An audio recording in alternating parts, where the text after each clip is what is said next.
नमस्ते दोस्तों।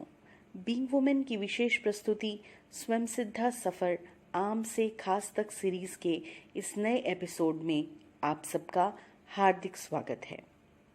आज जिस शख्सियत की कहानी हम बयां करने जा रहे हैं वो न केवल एक बहुमुखी प्रतिभा की धनी है, अपितु अपनी जीवन की तमाम बाधाओं को लांघकर वे सबके लिए मिसाल बन गई हैं। हम बात कर रहे हैं मधुलिका धर्मेंद्र जी की। जिंदगी हमें चुनौतियां देती है, सच कहें तो अच्छा ही करती है।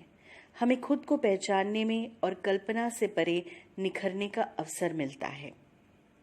मधुलिका जी को भी बचपन से ही लड़का लड़की के भेदभावपूर्ण समाज के रवैये का दंश सहना पड़ा।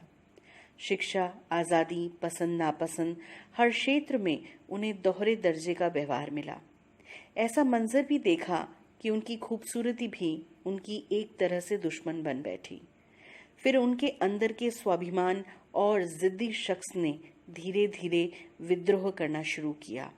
जो मिला, जितना मिला, उसी से ही बेहतरीन निचोड़ लेने की चेष्टा चलती रही।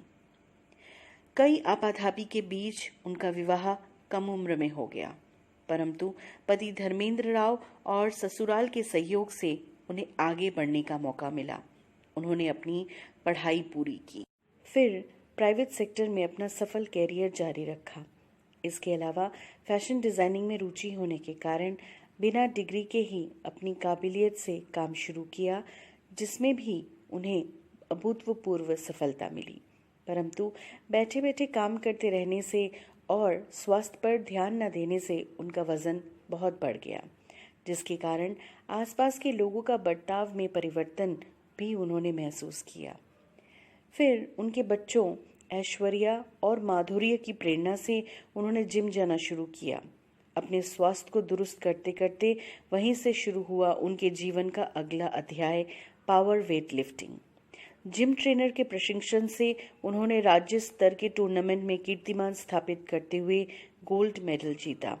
इसके बाद उनका चयन राष्ट्रीय स्तर के खेलों के लिए हुआ, परंतु ट्रेनिंग में जाने से पहले ही उनके पिता की तबीयत बहुत बिगड़ गई और उन्हें आईसीयू में भर्ती करना पड़ा। पिता के पास रहने के साथ वे दिन में 4 घंटे ट्रेनिंग करती। जिस दिन उन्हें राष्ट्रीय टूर्नामेंट के लिए जाना था, उसी वक्त पिता की हालत और बिगड़ने लगी। पिता को भावुक देखकर मधुलिका जी का भी उस वक्त जाने का मन न हुआ, परंतु ट्रेनर द्वारा राष्ट्रीय स्तर के टूर्नामेंट का महत्व समझाने पर वे रवाना हुई। राष्ट्रीय टूर्नामेंट में उन्होंने सिल्वर मेडल जीता, परंतु पति द्वारा दुखद समाचार मिलते ही वे तुरंत वापस लौटी। खुशी अब दुख में बदल चुकी थी।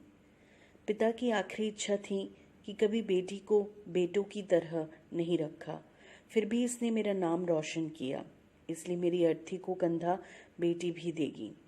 उस पल की भावना को शब्दों में बयां नहीं किया जा सकता।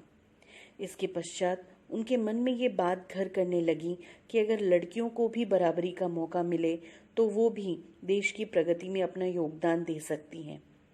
फिर वे महिलाओं के कल्याण व विकास से संबंधित सामाजिक कार्यों से जुड़ गईं। साथ ही साहित्य में रुचि होने के कारण नाटक लिखे व उनका मंचन किया। दुआ नामक नाटक का देश भर में सफल मंचन किया। इसे काफी सराहा गया। इसके अलावा उन्होंने बलात्कार पीड़िताओं के हित में कार्य किया। अपने जन्मदिवस पर आंख व किडनी दान करने हेतु प्रतिज्ञा पत्र पर हस्ताक्षर किए। उनके अभूतपूर्व कार्यों के लिए बीइंग वुमेन की स्वयं सिद्धा सम्मान वर्ष 2020 के लिए राजस्थान से उनका चयन किया गया है।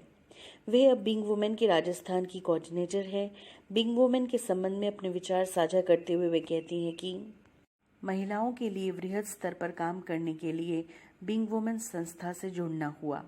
मैं शुक्रगुजार हूँ कि स्वयं सिद्धा सम्मान के लिए मेरा नाम चयन किया गया है। बीइंग वुमेन की राष्ट्रीय अध्यक्षा रंजिता सिंह फलक के मार्गदर्शन में संस्था में सारी महिलाएं सदस्य के तौर पर नहीं, परिवार के तौर पर कार्यरत हैं। मेरा उद्देश्य यही है कि मैं अपने सामाजिक व सृजनशील कार्यों के माध्यम से समाज में महिलाओं के लिए एक सकारात्मक बदलाव ला सकूं।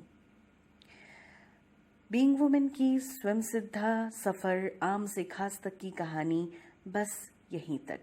फिर किसी नई शख्सियत की कहानी के साथ आप सबसे रूबरू होंगे। तब तक के लिए नमस्कार।